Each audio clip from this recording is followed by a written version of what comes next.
Hello students, welcome to Pratik Singh classes. Today we will study from alcohol as a fuel. This is the 28th video for CBSE class 10th science and 6th video for lesson 4. So let us start our today's class alcohol as a fuel. But before we start, let me ask to all of you that please subscribe my channel Pratik Singh classes and hit the bell icon, okay, for all the videos. Okay. Sugarcane plants are one of the most efficient converters of sunlight into chemical energy. Okay, we know very well that with sugar cane juice we make a lot of things. Not only the juice, but sugar, okay, jaggery, alcohol, and a lot of other things. Okay, its byproducts are also used. Okay, and sugar cane, what it does, it extracts sunlight. Okay, it gets sunlight and converts them into useful chemical energy. Sugarcane juice can be used to prepare molasses, which is fermented to give alcohol or ethanol. Okay, so sugarcane, it does not only give the sugar or jaggery, but it also gives us alcohol, okay, which is being fermented from molasses. Some countries now use alcohol as an additive in petrol, since it is a cleaner fuel which gives rise to only carbon dioxide and water on burning sufficient oxygen. Okay, so what really happens that in some countries, okay, ethanol is blended with petrol and diesel. Okay, in that situation the demand of petroleum products decreases. Okay, and it saves huge money for the exchequer, for the country. Okay, now we will study about section 4.4.2 properties of ethanoic acid. Okay, that is c that is COOH group. Ethanoic acid is commonly called acetic acid and belongs to a group of acids called carboxylic acid, that is bond COOH. Okay, 5 to 8% solution of acetic acid in water is called vinegar and is used widely as preservative in pickles. Okay, and vinegar you might have seen at your household in your kitchen. Your parents must be using vinegar for preparation of delicious food. The melting point of pure ethanoic acid is just 290 Kelvin, and hence it often freezes during winter in cold climates. Okay, because its melting point is very less. Okay, it freezes during cold climates. Okay, and it gives rise to its name as glacial acetic acid because it becomes like ice. It's named also called as glacial acetic acid. The group of organic compounds called carboxylic acid are obviously characterized by a special acidity. Okay, what is that? However, unlike mineral acids like hydrochloric acid, which are commonly ionized, carboxylic acids are weak acids. Okay, and they have covalent bond in between them. Okay, when we say about mineral acids, mostly they have ionic bonds, okay, or uh, electrovalent bonds. But in case of carboxylic acids, okay, because they have covalent bond, they are weaker. Okay, that means they can be fragmented very easily. Okay. Okay, now coming to activity 4.8, take 1 ml of ethanol or absolute alcohol, okay, and 1 ml of glacial acetic acid along with few drops of concentrated sulfuric acid in a test tube. Warm them in a water bath for at least 5 minutes, okay, as given in this figure 4.11. Pour into a beaker containing 20 to 50 ml of water and smell the resulting mixture. So as in figure 4.11, all the apparatuses required and arranged given here. Okay, so you can see a Bunsen burner here, tripod in which we have a wire gauze. Okay, uh, water bath is taken here in which we have a test tube which contains a solution of ethanol and glacial acetic acid. Fine. Now what happens here? Reaction of ethanoic acid. Esterification reaction. Esters are almost commonly formed by reaction of an acid to an alcohol. Means when an uh, carboxylic acid reacts with an alcohol, okay, the outcome is ester. Ethanoic acid reacts with absolute ethanol in the presence of an acid catalyst to give ester, okay, as given here. Here, as you can see in the PDF, bonds are mixed, okay. So it is like CH3 bond COOH, ethanoic acid, plus CH3 CH2OH, ethanol. In acidic medium, it converts into ester, okay. CH3 COOH2 CH3.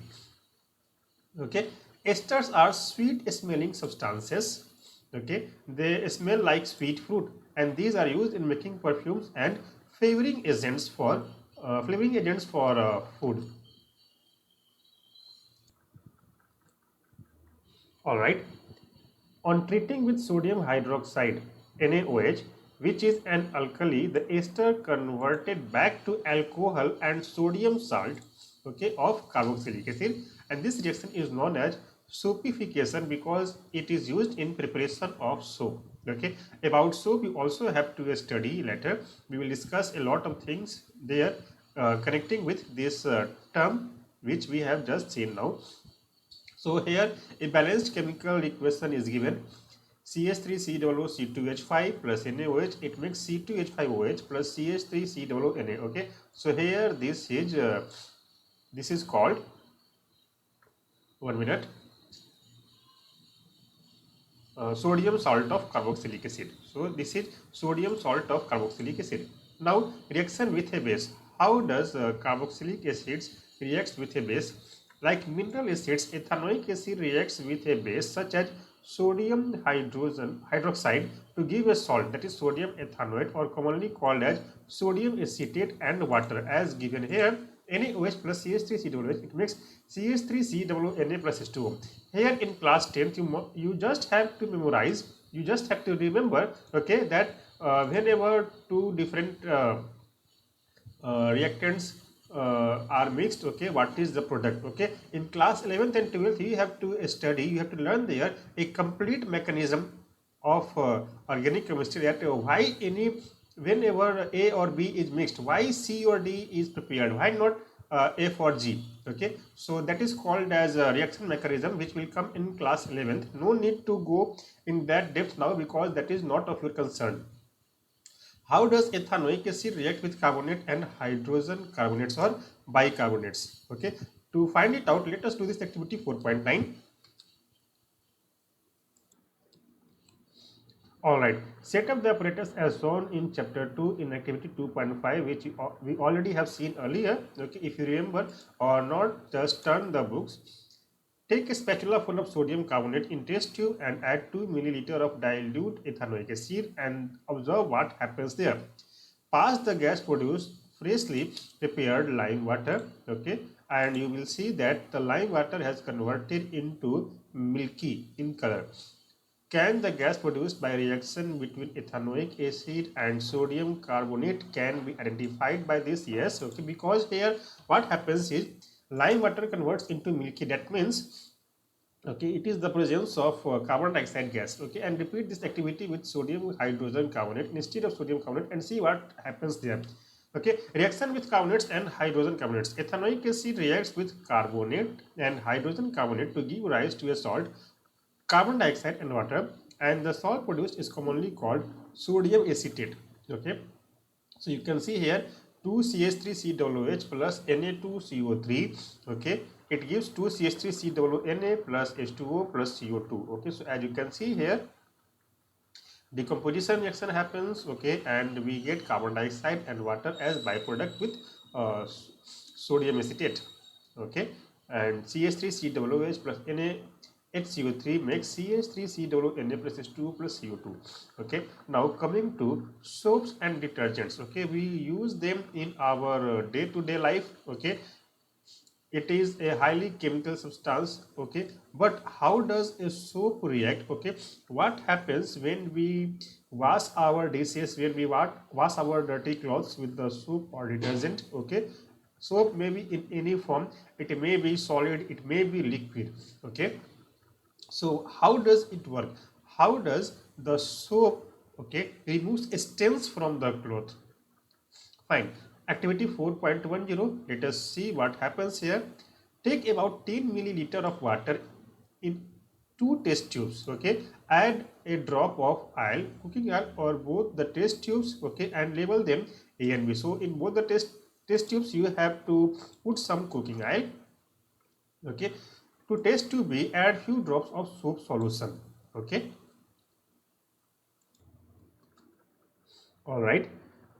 Fine. Now, shake both the test tubes vigorously for some period of time, and what do you see? Or write that in your observation notebook.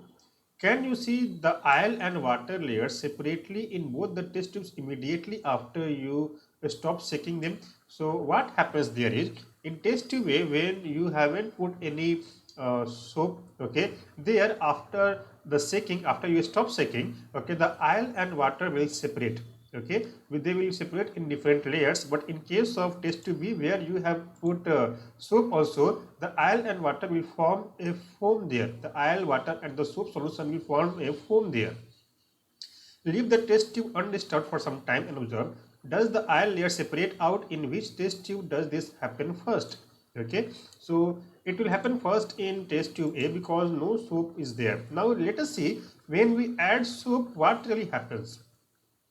This activity demonstrates the effect of soap in cleaning. Most dirt is oily in nature, and so whatever dirt sticks to our clothes, okay, or in our body or in dishes, okay, they are oily in nature and they do not dissolve in water.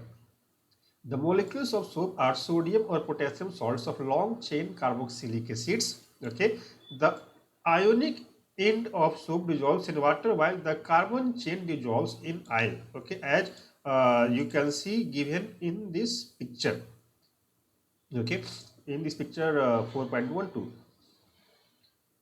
The soap molecules thus form structures called micelles, okay, which where one end of the molecule is towards the oil droplet while the ionic end faces outside, okay, and this form an emulsion in water which can be thrown away when we rinse it. The soap micelle thus helps in dissolving the dirt in water and can wash out our clothes clean. Okay, so it can be washed out very easily from the solution of water oil. Okay, can you draw the structure of micelle that would be formed if you dissolve soap in hydrocarbon? Okay, so let us see what is happened here. What is micelle? Soaps are molecules in which two ends have different properties. Okay, so as you can see here, let me show you once again. In this one, CH3COONA, we have one in sodium and the other in alkane group or alkyl group. Okay, so one in two, both different ends have different properties. One is hydrophilic and which dissolves in water, while the other in hydrophobic, that it dissolves in hydrocarbons. Okay, hydrophilic ends are those ends which dissolves in water, and hydrophobic ends are those ends which dissolves in hydrocarbons. Okay, when soap is at surface of water, the hydrophobic tail of soap will not be soluble in water, and the soap will align along the surface of water with the ionic end in water and hydrocarbon tail production producing out of water, protruding out of water. Okay, which means it will go away from water as much as possible. Inside water, these molecules have a unique orientation that keeps the hydrocarbon portion out of the water. Okay, so as you can see here in this figure B, this is achieved by forming clusters of molecules in which the hydrophobic tails are in the interior of cluster and the ionic ends are on the surface of the cluster. Okay, and this is called as micelle. Okay, so in the form of a micelle is able to clean, since the oily dirt will collected in the center of the micelle, as you can see in figure C. Okay, that the center of the micelle is the dirt, oily dirt. The micelles stay in solution as a colloid and will not come together to precipitate because of ion-ion repulsion. Thus, the dirt suspended in the micelles are also easily rinsed away. Okay, the soap micelles are large enough to scatter light. Hence, soaps solution appears cloudy. Okay, and about scattering of light on soap bubble, you have to study a lot in class 11th physics. Okay, coming to activity 4.11, let us see what happens here. What is it given about?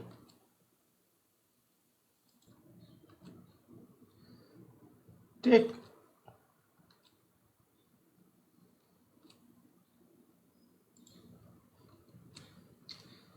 take about 10 ml of distilled water or rainwater, which is distilled means it should be pure. Okay, and 10 ml of hard water, that is from tube well or any other place. Okay, in two different test tubes. Add a couple of drops of soap solution in both. Shake the test tubes vigorously for an equal period of time and observe the amount of foam formed. Okay, both the test tubes will form foam, but in which one it has formed in higher amount, whether it with rainwater or whether with tubewell or hand pump water. Okay, in which test tube do you get more foam? In which test tube do you observe a white curdy precipitate? Okay, note for teacher: if hard water is not available in your locality, prepare some hard water by dissolving hydrogen, carbonates, sulfates, chlorides, or calcium. This is for your teacher, not for you. Okay. Now, activity 4.12. Take two test tubes with 10 ml of hard water in each. Add 5 drops of soap solution in one and 5 drops of detergent solution in the other. Shake both test tubes for the same period, and do both test tubes have the same amount of foam? Okay, and which one has formed curdy solid precipitate? Okay, so the answer of both activity 4.11 and 4.12 is given here. Have you ever observed while bathing that foam is formed with difficulty and insoluble substance or scum remains after washing with water? Okay, this is caused by the reaction of soap with calcium and magnesium salts. Okay, the water which we use in our bathrooms, okay, is hard water, and it when it reacts with soap, it forms calcium and magnesium salts. Okay, and that is because of hardness of water. Hence you need to use a large amount of soap. Means higher will be the hardness of water, higher will be the water used to get full amount of foam. Okay, or it also says that for foam formation is very less in case of hard water. This problem is overcome by using another class of compounds called detergents as cleansing agents. Okay, detergents are generally ammonium or sulfonate salts of long chain carboxylic acids.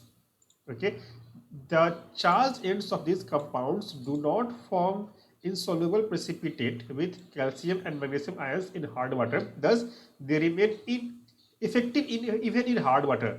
Detergents are usually used to make shampoos and products for cleaning clothes. Okay, cleaning ourselves. Okay, so those are too much relevant for our day-to-day life. Okay, and by now we have reached at the end of chapter 4. Okay, so what you have learned in this chapter 4, you have to go through this uh, table given here. It will give you to enhance your knowledge, and go reback in this chapter 4. Okay, about the exercises questions we will do in a separate section, a separate video. Okay, so this is the end of chapter 4 as well as end of this video. Okay, I hope you have enjoyed it. If you have any question to ask, if you have any doubt to be clarified, okay, ask the question in the comment section of this video. Okay, and please subscribe our channel Pratik Singh Classes. Okay, and hit the bell icon so that whenever I will upload a new video, you will get its notification, and please like it also. Fine, so till next video, take care of yourself. Bye bye.